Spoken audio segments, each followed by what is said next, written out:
বামনগোলা ব্লকে স্বচ্ছতাই সেবা অভিযান কর্মসূচি। পরিষ্কার পরিচ্ছন্নতা এবং পরিবেশগত স্থায়িত্বের ওপর জোর দিয়ে স্বচ্ছতাই সেবা ক্যাম্পেইন 2024 শুরু হয়েছে। সারা দেশের সাথে রাজ্যের সমস্ত অংশ চলছে স্বচ্ছতাই সেবা কর্মসূচি।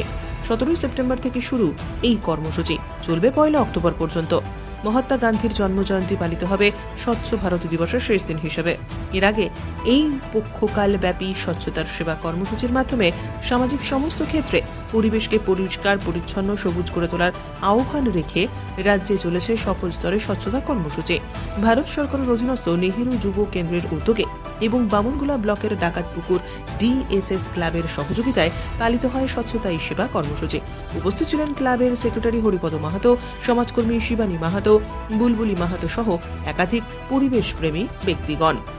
এদিনকে এ বিষয়ে হরিপদ মাহাতো মন্তব্য করতে গিয়ে বলেন, প্রশাসনের পাশাপাশি সাধারণ জনগণের সকলে যদি নিজ নিজ এলাকা, বাড়িঘর, রাস্তাঘাট, স্কুল, কলেজ এবং বিভিন্ন ধর্মীয় স্থান, পর্যটন কেন্দ্র, নদী ইত্যাদি পরিষ্কার পরিচ্ছন্ন রাখতে পারেন, তাহলে বিভিন্ন ধরনের রোগ ব্যাধি সহজে ছড়াতে পারে না এবং অনেক রোগ থেকে সহজে মুক্তিও পাওয়া যায়।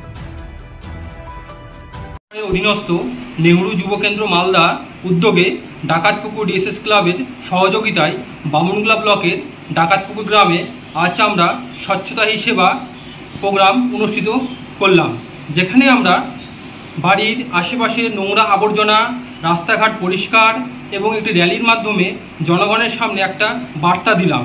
যদি আমরা আমাদের চারপাশ পরিষ্কার পরিচ্ছন্ন রাখি তাহলে একদিকে যেমন আমরা রোগমুক্ত হব এবং অন্যদিকে আমরা সমাজকে একটা সবুজায়ন গড়ে তুলতে পারবো। তার জন্য অবশ্যই আমাদেরকে বৃক্ষরোপণ করা দরকার।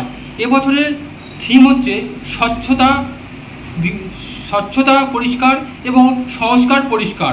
তাই আমরা প্রত্যেকে এইবার অঙ্গীকারবদ্ধ হব যে আমরা প্রত্যেকে স্বচ্ছতার মাধ্যমে এবং সংস্কারের মাধ্যমে আমরা এবছরে যেটা আমাদের প্রোগ্রাম রয়েছে স্বচ্ছতা হিসেবে সেটাকে সাফল্যমণ্ডিত করব। এর পাশাপাশি আমরা রাস্তা দুপাশে থাকা আগাছা এবং কচুরিপানা এবং প্লাস্টিক বর্জনের মধ্য দিয়ে আমরা জনসাধারণের পাশাপাশি আমরা একটা যে সমস্ত দোকানগুলো রয়েছে সেগুলোকে আমরা একটা আভাস দেওয়ার চেষ্টা করলাম, যেখানে আমরা যে গ্রামগঞ্জে প্লাস্টিক ব্যবহার করি, যেখানে ব্যাগের পরিবর্তে যেখানে আমরা প্লাস্টিকের ব্যাগ ব্যবহার করি, সেখানে আমরা প্রত্যেকেই আমরা যাতে কাগজের ব্যাগ বা পাটের ব্যাগ আমরা ব্যবহার করি, যেগুলো আমাদের পরিবেশ বান্ধব, সেগুলো যাতে আমরা গড়ে তুলি। তাহলে আমাদের যে প্রোগ্রামের যে বিষয়বস্তু রয়েছে স্বচ্ছতা বা ক্লিন ইন্ডিয়া বা আমাদের স্বচ্ছ ভারত, সেটা আমাদের সাফল্যমণ্ডিত হবে। আমার নাম হরিপদ মাহাতো, আমি ক্লাবের একজন সদস্য।